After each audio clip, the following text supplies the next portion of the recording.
Ayan, bali dito po muna natin sila nilagay sa kulungan ng ano, ang alaga nating aso na si Kenshin para magpatuyo muna sila, di ba? Tapos pag tuyo na yung kanilang balahibo, papasok na natin sila sa loob. Kasi naglilinis sa loob eh. Yung tubig kasi sa katawan nila magdidikit-dikit sa mga sopa, sa mga ano upuan. Yan oh, nagtutulong-tulong sila magano patuyo. Oh, di ba? Ang sweet. Oh, ang sweet naman ni ano Kendra ng didila. Oh, di ba? Oh. Sweet naman. Pero pag kumakain sila, nag-aaway-away.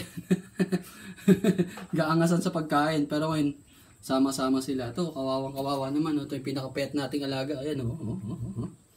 Ayan oh. Si Kali.